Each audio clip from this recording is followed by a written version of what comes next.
감사합니다. 하나님께서 우리의 마음과 정성을 다 받아주시는 예배의 시간이 되기를 축복합니다. 우리 옆에 분과 인사하시겠습니다. 사랑합니다. 네, 조금 전에 여기 우리 남성분들 앉으신 구역에서 할렐루야가 절로 터져 나왔는데요.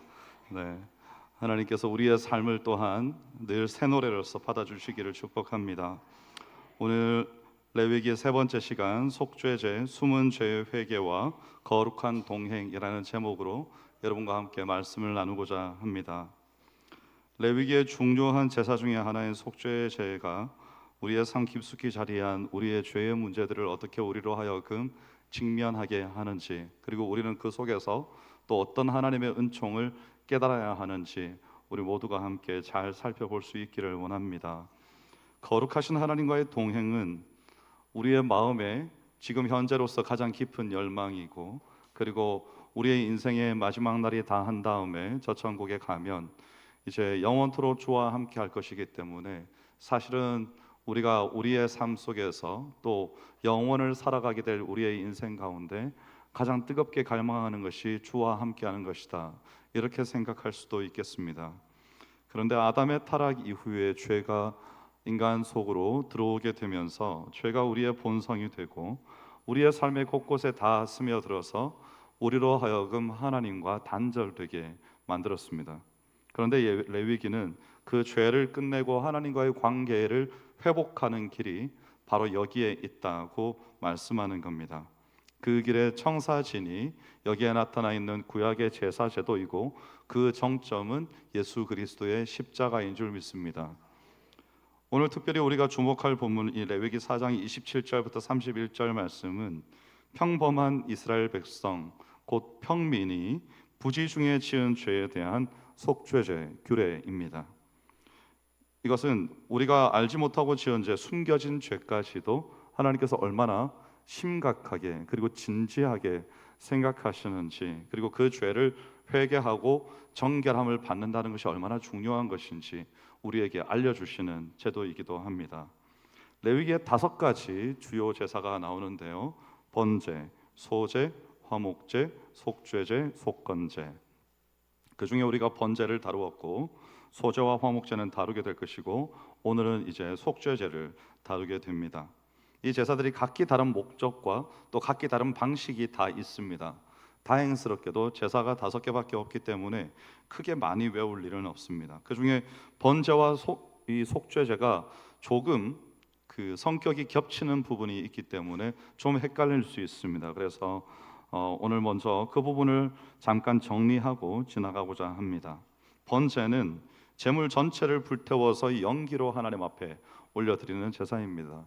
그런데 제물 전체를 불태울 때 뭐는 빼는가 하면 레위기 7장 8절에 보면 그 짐승의 가죽은 제사장에게 주게 되어 있습니다. 그래서 가죽을 제외하고 나머지를 다 태워서 올리는 건데, 이것이 뜻하는 바는 지난주에 제가 말씀드린 것 같이 헌신, 순종, 그리고 희생을 뜻한다, 이렇게 제가 설명을 드렸습니다. 이 번제는 어떤 특정 죄에 대한 속죄보다는 하나님 앞에 올려드리는 헌신의 의미와, 그리고 포괄적인 우리의 삶에서 일어난 포괄적인 죄들에 대한 속죄를 포함한다, 이렇게 보시면 무방할 것 같습니다.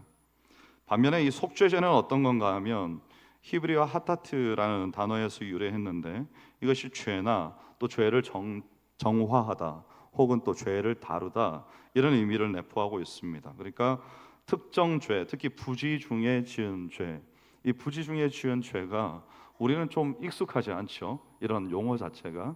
좀 이따 설명해 드리도록 하겠습니다.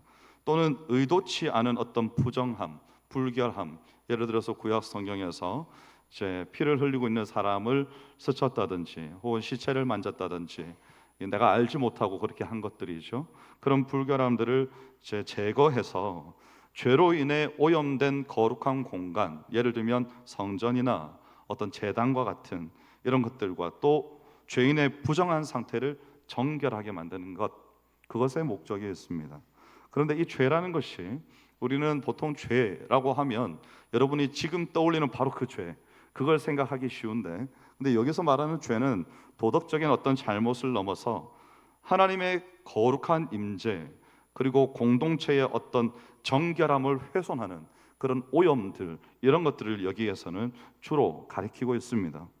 그래서 속죄제는 이런 오염을 씻어내는, 해도 되고 안 해도 되는 제사가 아니라 의무적인 제사이고요, 또 죄인이 다시 공동체와 하나님의 임재 가운데 설 수 있도록 하는 것이 이 속죄제입니다. 자, 그러니까 요약하자면 주로 하나님께 대한 일반적인 헌신과 포괄적인 속죄의 의미를 가지는 것은 번제이고, 그리고 그것은 제물 전체를 태우는 것이고요, 속죄제는 부지 중에 지은 죄와 부정을 제거해서 정결함을 회복하는 것이다. 이렇게 이해를 하고 계시면 되겠습니다. 이 속죄제의 대상이 이제 네 가지 부류로, 신분에 따라 네 가지 부류로 나눠집니다.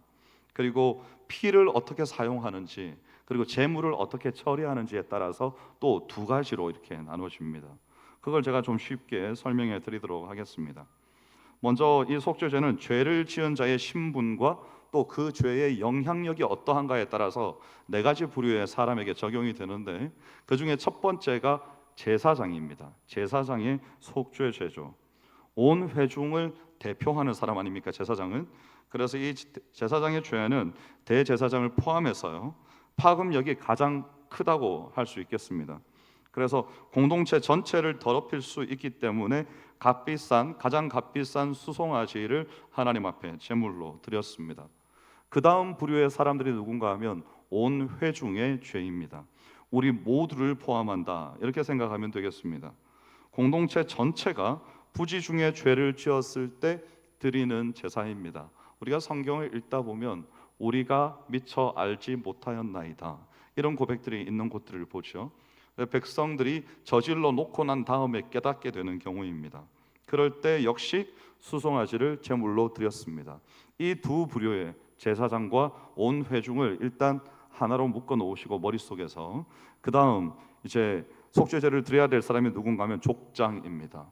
족장의 속죄제가 있는데, 족장은 자기가 담당하는 백성들, 부족의 족장이죠. 그러니까 온 회중은 아닌 겁니다. 그렇기 때문에 그 죄가 이제 자신의 공동체에 미치는 영향, 그럼에도 불구하고 크지요. 개인은 아니니까. 그래서 흠 없는 숫 염소를 드립니다. 그리고 마지막이 오늘 본문에 나타나는 평범한 평민의 속죄제입니다. 그냥 개인의 죄에 대한 제사인 거죠. 흠 없는 암 염소를 제물로 하나님 앞에 드렸습니다. 여기서 우리는 수송아지, 또 숫 염소, 또 숫 암염소 이렇게 얘기하니까, 목사님 한우 암소가 제일 비싼 거 아닙니까?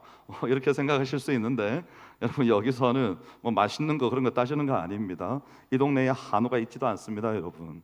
여기는 하나님이 제정하신 대로 가장 비싼 것이 수송아지이고, 그리고 이제 수염소, 암염소 이렇게 되어 있는 겁니다.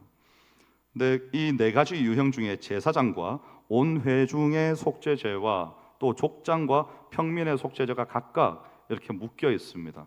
어떤 방식으로 묶여 있는가 하면 피를 처리하는 방식과 제물을 처리하는 방식에서 나눠져 있습니다. 두 가지 부류로 나눠져 있는 거죠. 그 중에 제사장과 온 회중의 속죄제의 절차에 특이한 점은 뭔가 하면, 피는 제사장이 그 피 일부를 이제 성막 바깥에 있는 번제단에서 짐승을 잡고 그 피를 찍어서 들어갑니다. 어디로 들어가는가 하면 성막 안으로 들어가는 거죠. 지금 여기는 제사장과 온 회중의 죄에 대한 속죄입니다. 성막 안으로 들어가서 거기에서 그 분향단 뒤에 있는 휘장이 있습니다. 휘장은 성소와 지성소를 구분하는 거죠. 거룩한데 거기에서 더 거룩한 것이 지성소 아닙니까? 근데 거기에 쳐져 있는 그 휘장에다가 피를 7번을 뿌립니다. 그리고 난 다음에 그 앞에 분향단이 있죠. 그 분향단의 뿔들에다가 피를 이렇게 바르는 겁니다. 피를 바른다는 것은 오염된 사람들의 죄가, 특별히 제사장과 온 회중의 죄는 그 죄가 심하고 특별히 영향력이 지대하기 때문에 이 영향력이 성전 안으로, 회막 안으로 들어와서 그 성전 안에 분향단과 그 거룩한 기물들까지도 죄로 말미암아 오염시킨다. 지금 하나님께서는 그렇게 말씀하시는 겁니다. 그래서 그 성전 안에 있는 기물들을 씻는데, 우리는 보통 이런 강대상을 닦을 때 뭐 물을 뿌리거나 소독액을 뿌리거나 해서 걸레로 닦고 마른 걸레로 지우고 이렇게 하는데요, 여기서는 그러면 뭘로 닦는 겁니까? 피로 닦는 겁니다. 피를 거기에 발라서, 피는 생명이므로 누군가가 그 오염됨으로 인하여서 제사 도중 죽거나 하나님 앞에 잘못 나아오는 일이 발생하지 않도록 피로 그 장소를 다시 청결케 하는 겁니다. 거기에 속하는 사람들이 누군가 하면 제사장과 온 회중의 죄, 그들이 지은 죄입니다. 파급력이 크기 때문에 제사를 드리는 이 안쪽, 성전 안쪽까지도 그 죄가 들어온다, 이렇게 생각을 한 것이죠. 그리고 뒤에 있는 족장과 평민의 속죄제를 차이해서 피는 바깥입니다. 이 사람들의 피는 안으로 들어가지 않고 바깥에서 처리합니다. 좀 이따 설명드리겠습니다. 자, 이제 또 이 제사장과 온 회중의 피를 거기에다 발라서 정결케 했습니다. 그 다음 절차가 남아있는데 뭔가 하면 제물입니다. 이 제물들은 어떻게 하는가 하면 제물의 기름을 제외한 모든 부분을 진영 바깥이라면 이스라엘 백성들이 거주하고 있는 진 바깥으로 가지고 나가서 버리는 것이 아니고 거기에서 완전히 불태웁니다. 저는 여기에도 우리에게 시사하는 바가 크다고 생각합니다. 우리는 보통 어떻게 하는가 하면, 예를 들어서 온 회중이 지은 죄가 있다, 이런 경우에 여기서는 진 바깥으로, 말하자면 이스라엘 백성들로부터 격리시키는 거 아닙니까? 그 죄를 그 제물에다 전가해서 밖으로 격리시켜서 거기에서 불태우는데, 여러분은 어떻습니까? 우리가 교회적으로 죄를 짓는다, 이런 경우가 혹시 여러분 경험해 보셨는지 모르겠습니다만, 만약에 교회적으로 공동체 전체가 알지 못하고 어떤 죄를 범했거나 혹은 잘못된 길을 가고 있었다거나 하나님께서 기뻐하시지 않는 행동을 했을 때, 이제 많은 교회들을 보면 제가 경험한 교회들도 포함되어 있습니다. 어떻게 하는가 하면요, 덮고 지나갑니다. 거기에 대해서 말하는 겁니다. 지금 그걸 덮고 지나간다고 해서 모르는 게 아닙니다. 목사의 죄가 성도들에게 알려지지 않은 채 당회원들 내부에서 덮고 지나간다. 그러면 당회원들이 철저하게 입을 함구하고 거기에 대해서 언급하지 않고 목사가 교회 앞에 회개하지 않고 지나간다. 그러면 그게 덮어집니까? 아니요. 여러분, 교회의 주인은 예수 그리스도이십니다. 네. 하나님 앞에서 피해갈 수 있는 길은 없습니다. 당장 면피할 수 있겠죠. 그런데 그 인생 전체가 하나님 앞에 버림받게 될 겁니다. 그러면 그걸 덮고 지나가 버리면 목사 한 사람만 혼나겠습니까? 거기에 가담한 사람 전체가 하나님 앞에 대가를 치르게 되는 거죠. 이 온 회중의 죄는 그래서 짐 바깥으로 재물을 가지고 나간다는 건 재물 속에 담겨 있는 죄까지 전체 가지고 나가서 그 죄를 하나님 앞에 완전히 불태워서 없애버린다는 겁니다.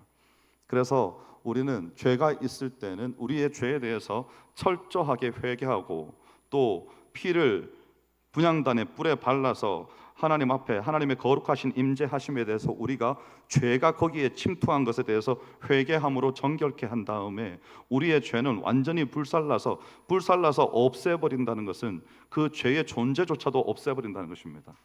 불태워버리는 거죠. 이것은 덮는 것이 아닙니다. 여러분, 우리는 우리의 죄를 자꾸 덮으려고 하면 안 됩니다. 그냥 쉬쉬하고 아무도 모르니까, 혹은 우리 성도들이 알지만 성도들이 부끄러워서 어디 나가서 말도 못할 테니까 그냥 덮고 지나갑시다, 입단속 잘 하시고, 이런 거 아닙니다. 여러분, 교회는 그런 질서로 진행되지 않습니다. 교회에는 하나님의 거룩한 질서가 이렇게 있습니다. 이것을 지켜야 되는 것이죠. 자, 그러면 족장과 평민들이 죄를 지었을 때 이 족장과 평민들의 피는, 그들의 제물의 피는 어떻게 하는가 하면요, 이 피를 제사장이 손에다 찍어서 어디에다 바르는가 하면 성전 안으로 들어가지 않습니다. 성전 안팎에 단이 두 개가 있는데, 하나는 안쪽에 있는 분향단이고 하나는 바깥쪽에 있는 번제단입니다. 그런데 이 족장과 평민의 죄에 대해서는 그 경중을 나눌 때 성전 안까지 침투하지 않고 성전 바깥에서 해결하는 거죠. 그래서 그 번제단에서 뿔에다가 바르고, 내 뿔에다가 피를 바른 다음에 정결케 하고 그 앞에다가, 번제단 앞에다가 피를 쏟습니다. 전체를 다 쏟아내는 거죠. 저는 여기에도 의미가 있다고 생각합니다. 죄가 성전 안까지 침투할 만큼, 하나님의 성소를 더럽힐 만큼 그런 신분이나 그런 영향력을 가진 사람들의 죄든지, 혹은 여기 나와 있는 이 평민이나 족장의 죄든지, 어쨌든지 경계가 있습니다. 번제단 이후로 나아가지 못하도록 번제단 앞에서 피를 다 쏟고, 여러분, 피는 생명이므로 피에는 속죄의 의미가 있습니다. 피는 대속하는 힘이 있습니다. 하나님께서 말씀하셨죠. 그래서 그 피를 바름으로 기물들을, 더럽혀진 기물들을 깨끗하게 하고, 그리고 여기에다가 번제단 앞에다가 피를 뿌림으로 경계를 명확하게 하는 겁니다. 우리가 지켜야 될 것은 사실은 건물로서의 교회를 지키는 것이 아니라 하나님 앞에 세워져 있는 아름답고 경건한 무형 교회로서의 우리 공동체를 지키는 겁니다. 여러분, 건물은 좀 지저분할 수도 있죠. 뭔가 이렇게 잘 청소하지 못한 부분들이 있을 수 있습니다. 그런데 그건 하나님께서 너 왜 여기를 청소하지 않았느냐, 여기는 왜 이렇게 지저분하느냐, 이런 걸 따지지 않으시는 거죠. 하나님께서 보시는 건 뭔가 하면 이 공동체에서 함께 예배드리는 이들이 거룩한 내 백성들인가, 혹 거룩하지 않음에도 불구하고 거룩한 척하고 나와서 내 앞에 예배드리는 자들이 있지 않느냐, 이렇게 물으시기보다는요, 아신다는 겁니다. 하나님은 아세요. 왜냐하면 오늘 속죄죄에 이 정결케 하는 죄가 어떤 죄라고요? 부지 중에 지은 죄. 부지 중에 지은 죄라는 건 내가 모른다는 말입니다, 여러분. 내가 죄를 지은 걸 모르는데 하나님은 아신다는 거예요. 그래서 그 죄에 대해서 여기서 이 속죄죄를 할 때 그 죄를 만약에 누군가가 너에게 깨닫게 하면, 그러면 그 사람은 이제 죄에 대해서 알게 되었습니다. 죄에 대해서 알게 되었으면 어떻게 하라는 거죠? 속죄죄를 드리라는 겁니다. 내가 죄에 대해서 알게 되었고 내 마음 안에 하나님께서 기뻐하시지 않는 죄가 있다는 것을 알매도 불구하고 지나치지 말라는 거죠. 즉각적으로 하나님 앞에 나와서 속죄죄를 드리라는 겁니다. 우리의 삶의 자세도 그래야 됩니다. 여러분, 우리는 지나치는 것이 일상이 되면 안 됩니다. 덮고 쉬쉬하고 넘어가는 것이 우리의 삶의 방식이 되어서도 안 됩니다. 그건 정직하지 못한 방식입니다. 여러분, 용서를 구하는 거죠. 우리가 가족 간에 잘못이 생기면 어떻게 합니까? 미안하다, 내가 이 일에 대해서 이렇게 한 것에 대해서 너에게 미안하다 라고 사과를 하고 용서를 구합니다. 그러면 상대방은 내가 용서할게, 혹은 용서를 하지 못하겠다 하면 용서가 될 때까지 용서를 구하는 것이고, 용서가 되면 이제 관계가 회복되는 건 아닙니까? 물론 사람의 성격에 따라서 얼굴은, 말로는 용서했는데 얼굴은 용서되지 않는 사람들이 있습니다. 여전히 화가 나 있고 이렇게 표정 관리가 되지 않고 뒤끝이 길고, 이런 아주 작고 사소한 잘못인데 몇 년씩 가고 이럴 수 있죠. 그런데 우리 하나님께서는 그렇지 않습니다. 하나님께서는 피로 대속을 했으면 그때로부터 즉각적으로 관계가 회복되고 하나님의 백성으로서 나와서 예배드릴 수 있도록, 그 임재 가운데 나올 수 있도록 해주시는 겁니다. 그것이 하나님의 은혜인 거죠. 자, 그런데 이 족장과 평민의 속죄제를 할 때 피는 그렇게 했습니다. 제물을 어떻게 하는가 하면요, 이 제물을 기름만 떼어내서 제단 위에서 불사른 다음에 나머지 고기를 특이하게 처리합니다. 제사장들이 먹어요. 이 제물을 제사장들이 먹습니다. 회막들 안에 거룩한 곳에서 먹는 겁니다. 제사장이 이 속죄 제물의 고기를 먹는 행위 자체는 죄를 제거하고 정결함을 완성하는 제의적인 절차입니다, 여러분. 그래서 혹 저는 저만 제사장이라고 생각하지 않습니다. 우리 모두가 제사장이죠. 가장 명확하게 나타나 있는 것이 베드로전서 2장 9절 말씀에 너희는 다 거룩한 제사장이다, 이렇게 말씀하지 않았습니까? 그래서 우리 모두가 다 제사장으로서 이런 일들을 해야 됩니다. 근데 여러분 음식 같은 거 이렇게 집에 가지고 계시거나 구입하시거나 처리하지 못해서 가지고 오지 마십시오. 저한테 여기 제사장한테 다 갖다 주라 그랬어, 그래가지고 남는 음식 목사님께 다 가지고 가서 목사님이 우리 죄 좀 처리하게 하자, 이런 거 하지 마시고요. 맛있는 거 갖다 주시는 거 환영합니다. 그런데 이런 점을 가지고 오시면 안 됩니다, 여러분. 제사장이 다 먹는 데는 세 가지 의미가 있습니다. 이것도 우리가 좀 기억하고 지나가야 되는데요. 첫째는 제사장이 백성의 죄와 부정을 다 짊어진다는 의미입니다. 그래서 우리가 이걸 짊어지고 먹음으로써 죄의 짐을 소화하고 제거하는 상징적인 의미가 거기에 담겨 있는 거죠. 그리고 두 번째는 죄로 인한 오염이 더 확산되지 않고 제사장 안에서 처리되는 겁니다. 그래서 정결함이 유지되는 것이죠. 이 역할을 하는 겁니다. 마지막 세 번째는 제사장이 제물을 먹음으로써 죄인의 죄가 완전히 용서되고 죄가 더 이상 죄인에게 영향을 미치지 않도록 죄인이 하나님과의 관계에서 정결하게 되었다, 이것을 확증하는 의미에서 제사장이 이 제물을 먹습니다. 그래서 제사장이 제물을 먹는 것까지가 제사 절차입니다. 자, 제사장이 제물을 먹는 이 속죄제 중에 부류가 어떤 사람이라고요? 족장과 평민, 족장과 평민 두 부류의 사람의 이 제물은 제사장이 먹습니다. 자, 그러면 우리가 여기까지 이제 공부를 했는데, 이 평민 속죄제의 예식에 있어서 이 예식이 오늘날 우리에게 가져다주는 메시지가 있습니다. 이것이 또 우리에게 중요하지 않겠습니까? 왜냐하면 우리는 오늘날 더 이상 속죄제를 드리지 않기 때문이죠. 그런데 우리에게 무엇은 여전히 살아있는가 하면 속죄제의 정신은 그대로 살아있습니다. 여러분이 만약에 그것을 내팽개 쳐버렸다면 그건 여러분 개인의 문제입니다. 속죄제의 정신은 오늘날에도 살아있거든요. 근데 그 속죄제의 정신에서 얻을 수 있는 영적인 메시지 중에 첫 번째가 뭔가 하면 부지 중에 지은 죄를 인지하는 겁니다. 인지한다는 것은 내가 알게 된다는 겁니다.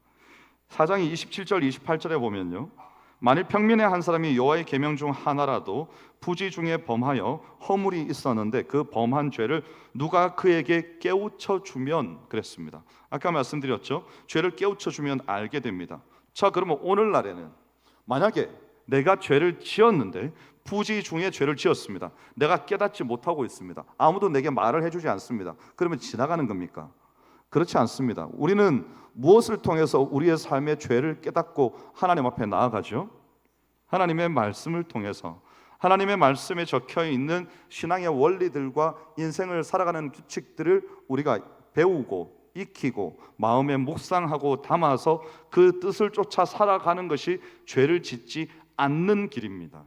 여기에서 가다가 벗어나면 그게 죄라고 말씀드렸습니다. 원어상의 의미입니다. 그러니까 더 이상 우리는 핑계할 수가 없는 거죠. 왜냐하면 하나님의 말씀이 우리에게 주어졌기 때문에. 그래서 지금부터 이제 여러분들은 나는 잘 몰라서 그렇게 했습니다 라고 버티고 있으면 안 되는 겁니다.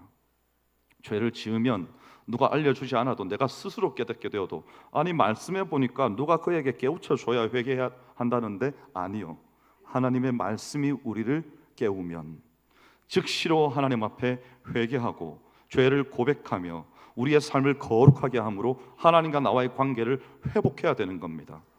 이것이 우리가 죄를 인지한다는 것입니다.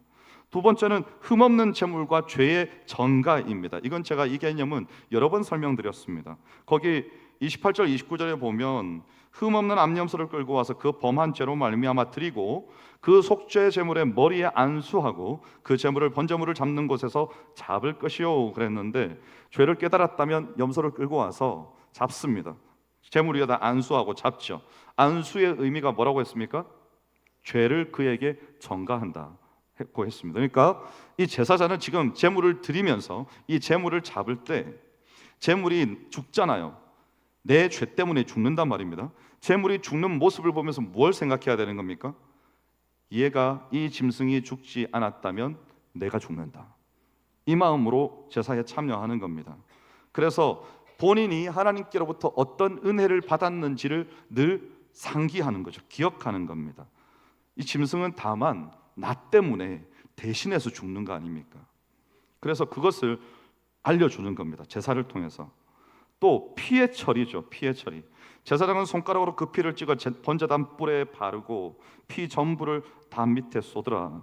그래서 신성한 부분까지 피를 바르는 것은 정결하게 하는 것이고, 피를 쏟고 난 다음에 더 이상 죄가 하나님의 거룩한 임재를 향하여 침범하지 않도록.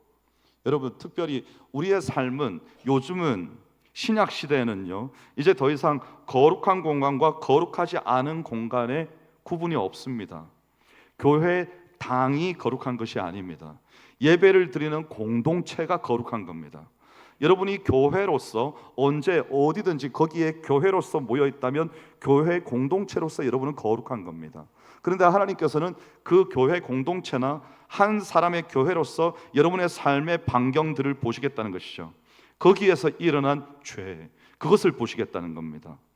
그래서 우리는 자꾸 눈에 보이는 것을 생각하기 때문에 하나님 앞에 범죄하는 우를 범하는 겁니다. 우리의 마음을 돌아보고 공동체의 내면을 돌아보고 눈에 보이지 않는 범죄들을 계속해서 우리는 살필 수 있어야 되는 것이죠. 그래서 이 속죄죄의 원리가 우리에게 가져다 주는 은혜가 있습니다. 그게 뭔가 하면 이제 우리는 더 이상 제사를 드리지 않습니다. 우리가 더 이상 제사를 드리지 않는 이유는 아주 명확하죠.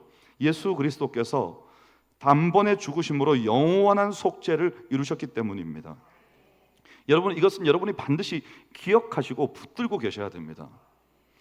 예수 그리스도께서 영원한 속죄를 이루셨는데 우리는 때로 마치 뭐처럼 살아가는가 하면, 여러분, 그 왕자와 거지 이야기를 보면 밖에 있는 애를 데려다가 왕자가 되게 했는데 이 거지였던 아이가 왕자가 되게 하니까 그가 왕자로서 신분은 변화되었는데 뭐가 변화되지 않습니까?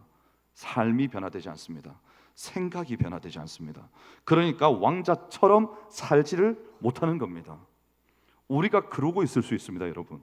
우리는 거룩한 하나님의 백성이 되었습니다. 예수 그리스도의 십자가의 피로 말미암아. 그래서 신분상 확실한 변화가 있었고, 이것은 법정적인 용어입니다. 칭의, 거룩하게 되었다고 땅땅땅 친 겁니다, 지금.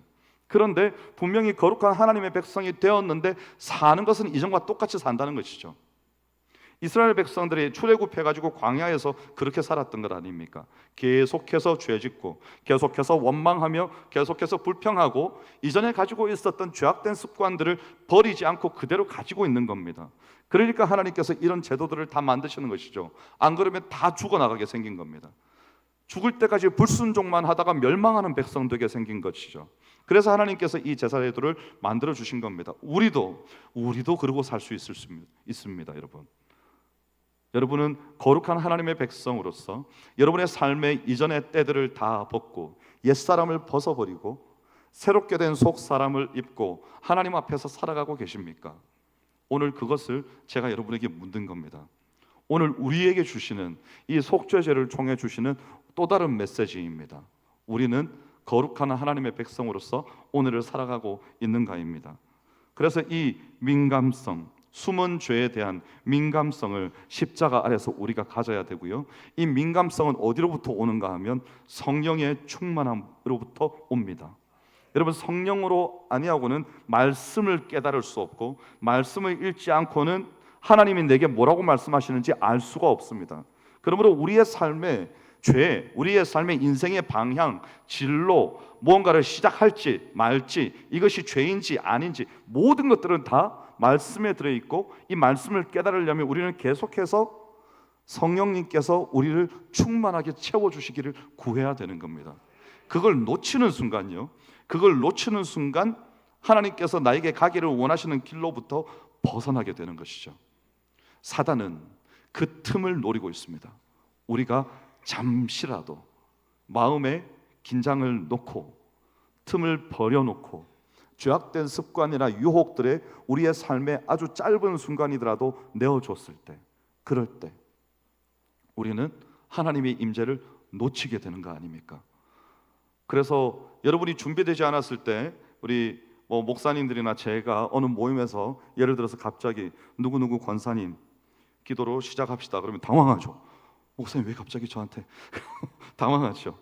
그래서 우리가 긴장을 놓치고 있으면 그 별것 아닌 기도도 당황하는 겁니다.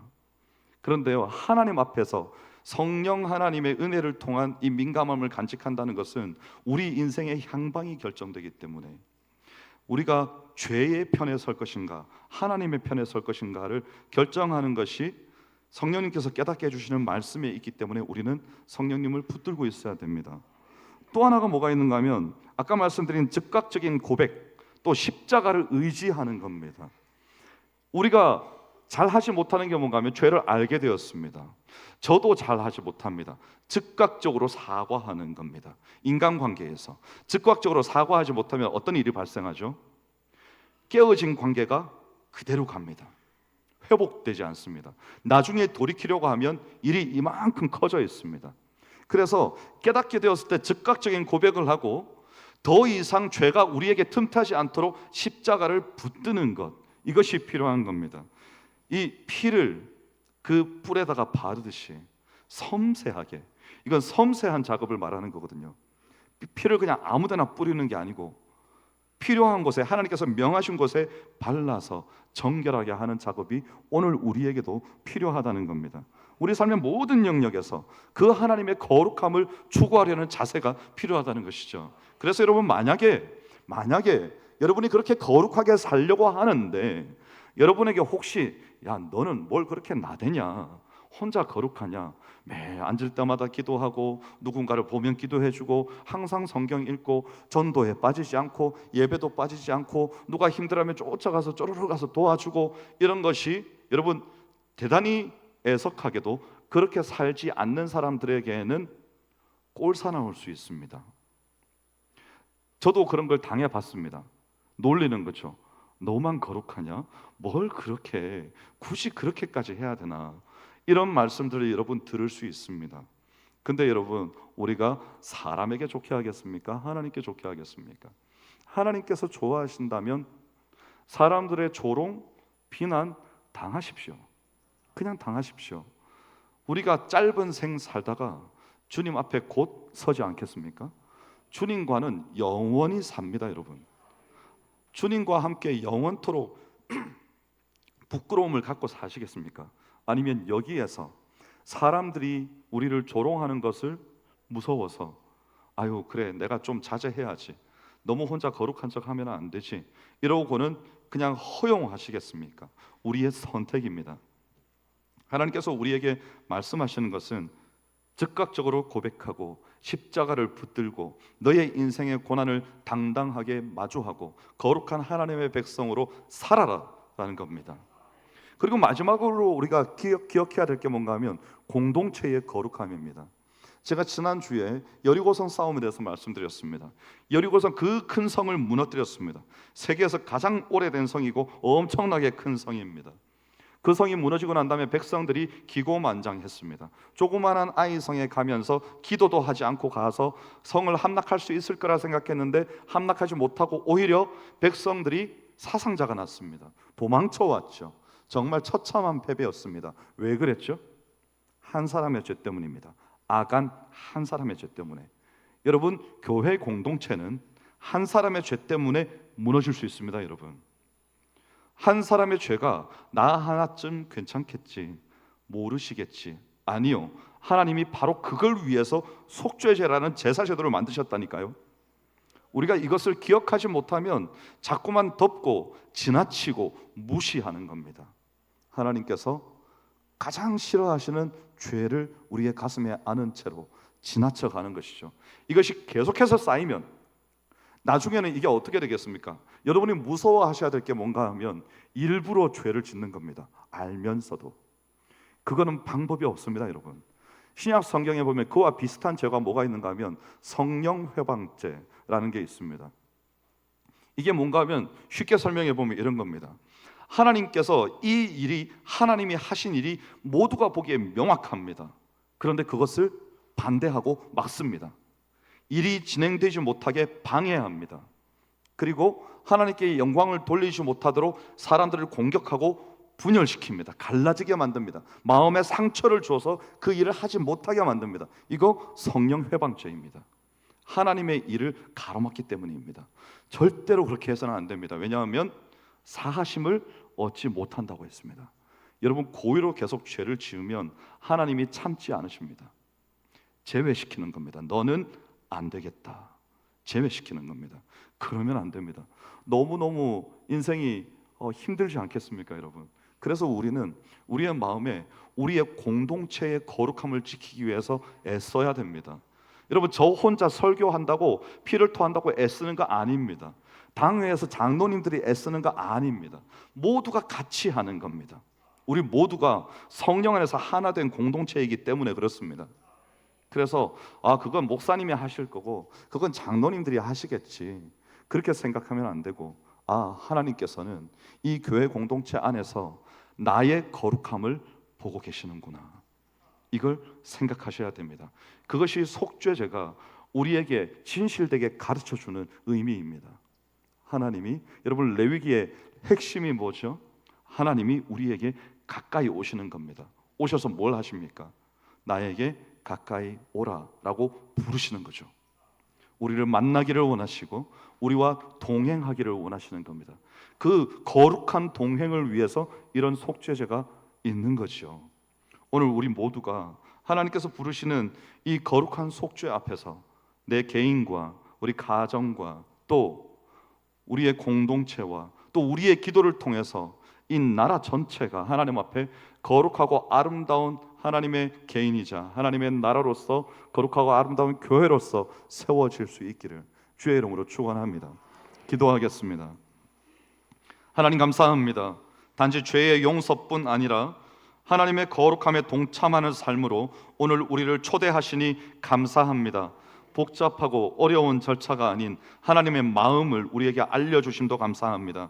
죄를 지나치지 않게 하시고 잘 모르고 지었다고 늘 그냥 생각 없이 우리의 삶을 살아가지도 말게 하시고 주의 말씀을 가까이 하고 기도함으로 우리의 삶을 늘 깨끗하고 정결하게 하나님을 모신 삶답게 이끌어 나아갈 수 있도록 주여 함께하여 주시기를 원합니다.